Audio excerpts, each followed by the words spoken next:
The Observer. I was shot at by a burglar, but survived because of a Pepsi can. It sounds daring and bold until you hear the details. Then the story is just humiliating and horrifying. It was an early Saturday morning on that day, and I was expecting to sleep in for a bit. But then my father came into my room and decided straight out of the blue that he wanted to teach me how to change the car's exhaust. He'd been threatening he'd do it for a while, but he didn't say when, and he decided to do it on the day I slept at 4 in the morning, which was just awesome. During the whole lesson, if you can even call it that, I was extremely drowsy. While he was under the car, I was standing by the bonnet, resting my head on my wrist, falling into a dream every now and then. We were in the garage, by the way, and we'd left the door wide open.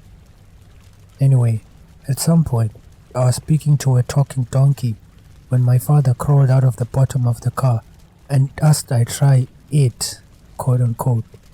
Now, I'd just been woken from a very pleasant dream. I had no idea what it was, but I decided I was too embarrassed to explain. I'd just been speaking with a donkey, so I went under the car. Even more annoyingly, my father said he had to go do the laundry, and so he went inside the house. This I found annoying because he always did this. He always started new ventures and left them halfway done. Then Mom would yell at us for, let's say, not finishing the car after pulling it apart. Just a practical example. His excuse is always the same. He just made me do that thing to give me some kind of test, which is just a load of bull. Now there I was under the car, not knowing what the hell I was doing and feeling super sleepy. I'll admit it, I fell asleep. Then, rain. But it wasn't actually rain. I was just dreaming again. It was actually footsteps coming to the car.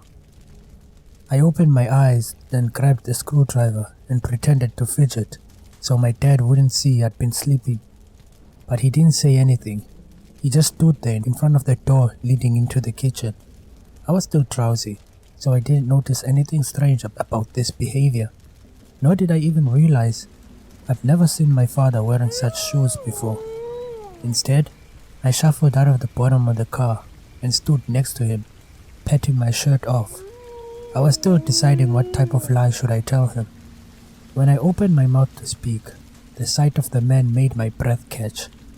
He was dressed in black and holding a gun in his hand, while his head darted around my home's kitchen.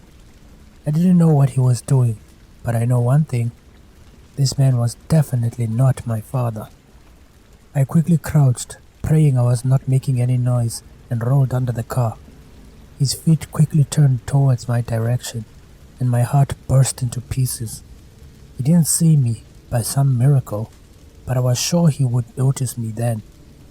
But no, he didn't. Instead, his feet turned back inside the house, and I almost relaxed, but then something worse happened.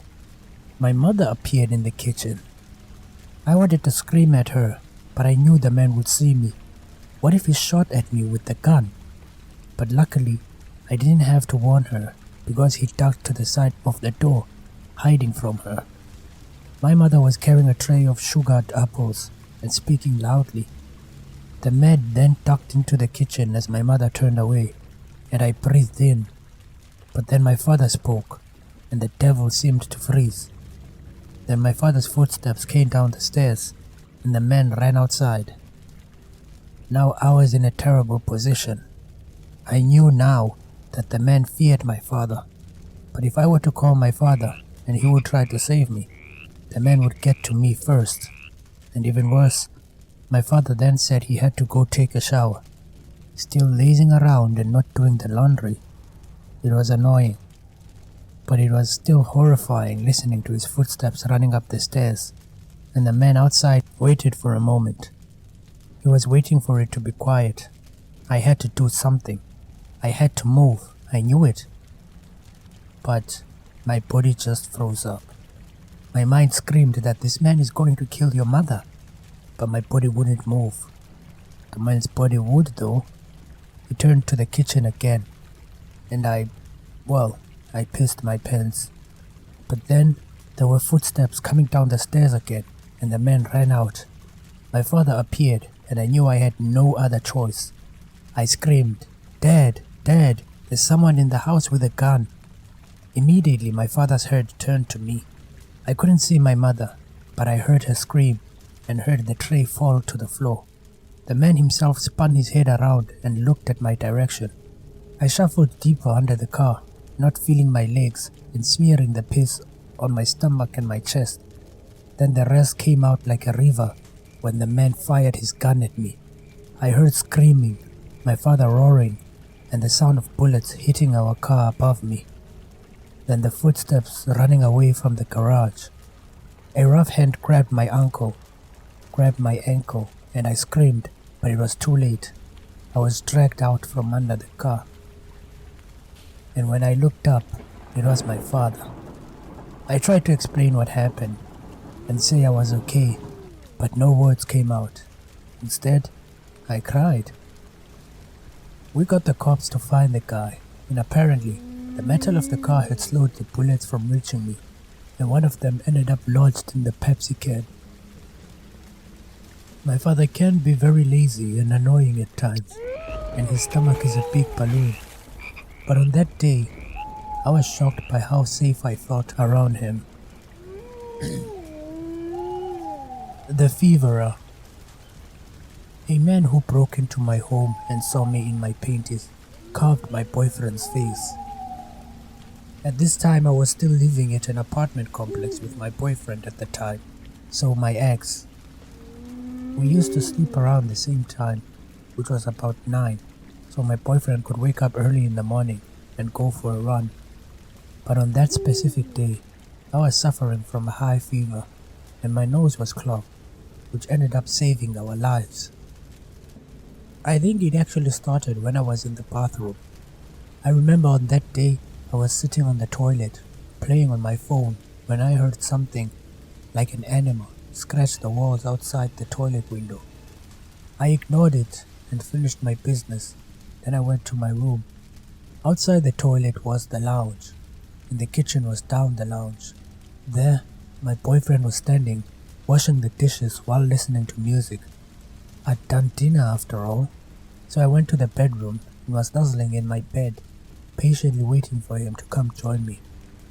He was talking to me from all the way in the kitchen, and then he got quiet. That's when I heard him break something in the toilet. I sat a while before deciding maybe I should get that for him, so I went to the toilet to see he was not there anymore. So I started cleaning up the vase he broke. When I went to throw the things in the dustbin, he said something pretty strange. He told me not to worry about it and that it was fine. I had no idea what he meant, but he liked to joke like that, so I went back to bed. I tried to sleep, and I was stuck in this limbo where I kept dozing off but waking up again. I couldn't sleep completely because it just felt too hot. Meanwhile, he was snoring in my ear. But then something odd happened again, the third time now. I heard him walking through the kitchen, and in my drowsy state, I saw the time was 9:23. Then, I woke up again at around 9:25 to see that he was sleeping next to me again, snoring away. How did he walk so fast? I didn't know. I started thinking maybe I dreamt that moment. I tried to sleep again, but my nose got so clogged up, I decided to go get myself some lemon hot water. So I threw off my legs at the side of the bed and tried to remain as asleep as possible while walking to the kitchen, just so I wouldn't lose my sleep.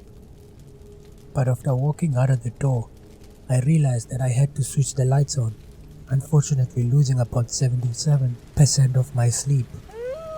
Our apartment looked like this.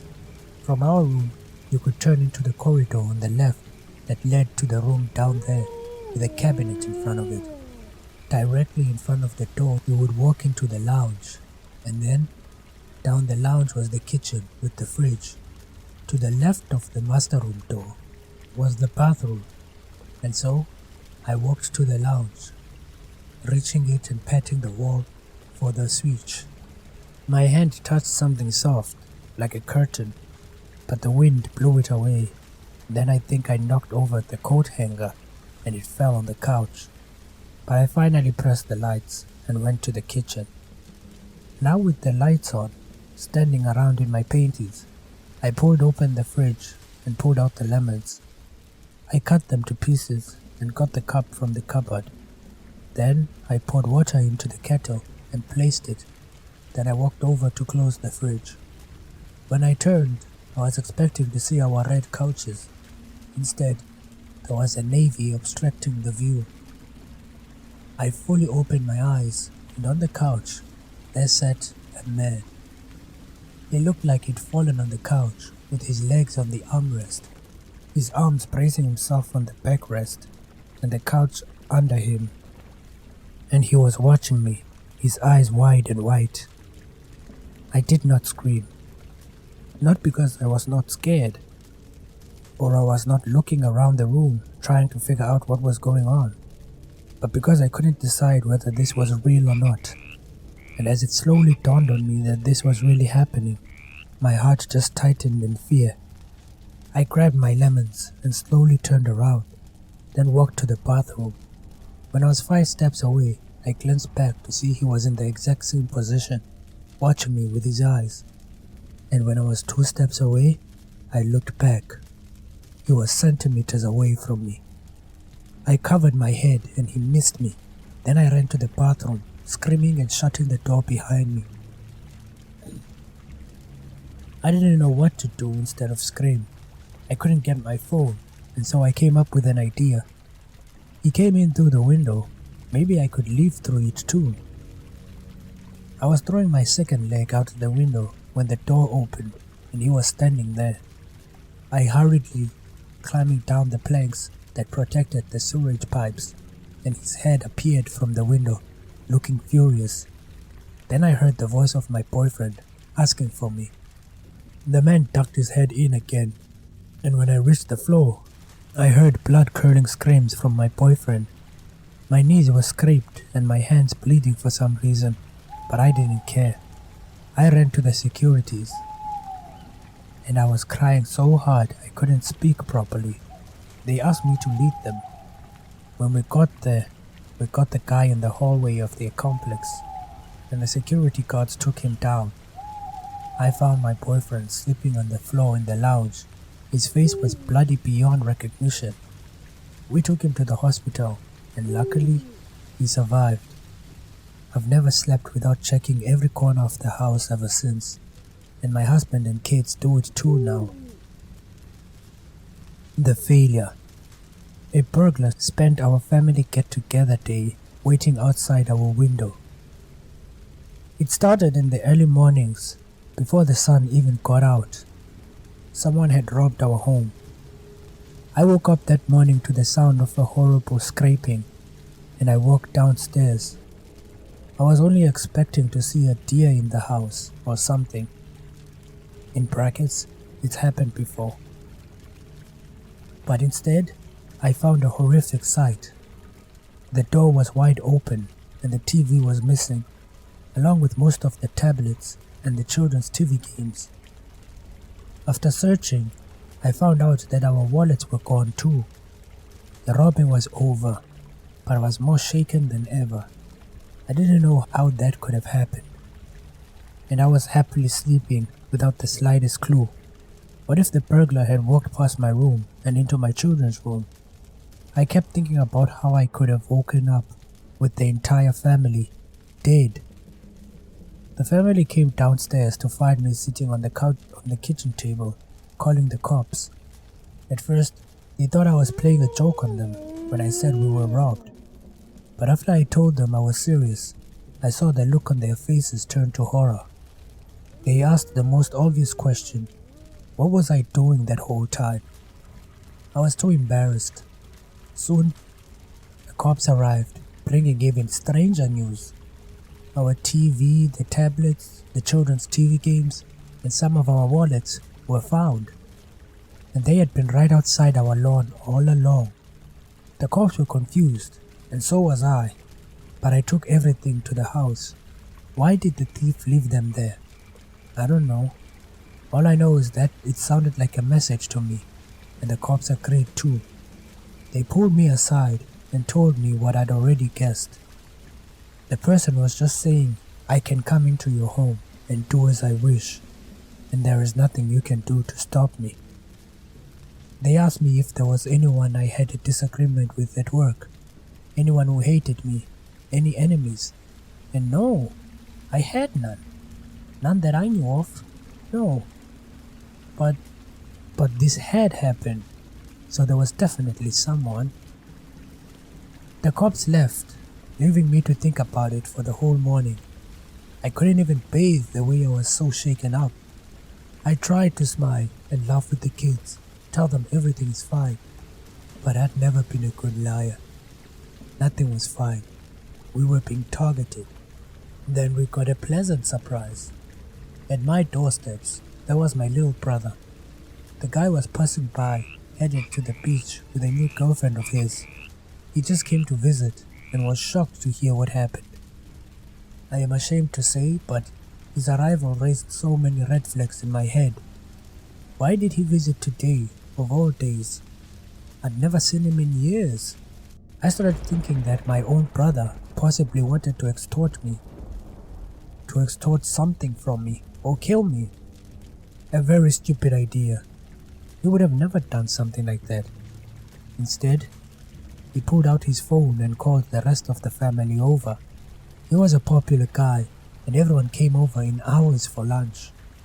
We had a barbecue, and as we sat there watching the kids run around in the lawn, I couldn't help but appreciate my brother so much. I felt so much better, laughing with them and hearing of his wild life. But as the day went on, it got colder, so we went inside. Others left though, bidding us farewell and apologizing to me. When inside, I sat in front of the window on the single-person couch. We watched TV and laughed at the things we saw.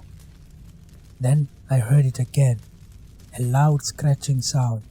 It came from outside the window, but since most of the terrible morning had been washed away, I thought it could have been a raccoon. By then, it was a bit late at night, and my brother was preparing to leave. He heard the sound too, and I told him it was a raccoon. We peeked outside the window at the same time. There is a small brick wall outside my window, surrounding the house, and a hedge is built on it to cover the wall. The space between the window and this hedge is where animals usually stay, and when we looked inside the space, we didn't see a thing. But strangely enough, the sound immediately stopped. My brother said he had a torch he could give me from his car, and we walked him to the car. We said our goodbyes, and my little brother left with his girlfriend. I went back inside and prepared for bed. The children went to bed, and my wife was in her room when I remembered the raccoon, after hearing the scratching again as I was walking past that window. I got the torch and peeked out the window. Then it got quiet again. I pointed out the torch and flashed into the darkness. Green eyes and a scrawny face tugged between the soles of boots looked up at me. I screamed and stumbled back when I heard a crumbling sound, and then before I could climb up, the man jumped into the window and tackled me to the floor. Blood and adrenaline pumped through my body, and with unbelievable strength, I hefted him over me, and he tumbled over the table, breaking the table's legs. Cost me $540 to get a new one. But then he started towards the door, and I sighed a sigh of relief. But then I heard my wife screaming. I'd assumed she'd been in bed, but apparently she'd come down to steal some of the cake. But she was cornered by the man. I had to jump up while still wearing just my towel and rush to the corridors. But the man didn't attack my wife. He just pushed her aside and ran out the door. At this point, I was seeing red, and I just couldn't let the kid go. I ran after him and caught him at the walkway. I threw him in the air and slammed him on the ground. Blood trickled down the side of his head, and he stopped moving. For a moment, my rage left me, and I realized I'd killed him, that I'd be going to jail. But then he started coughing, and I was relieved. The cops came to take him, and we found the rest of what he took at the spot under the window. So the guy was a meth addict who'd snuck in and took the stuff, but as he was escaping, he fell into the hole and was stuck there. He had cut through the wall with the brick, which took him the whole day before he could free himself. That was a strange time indeed.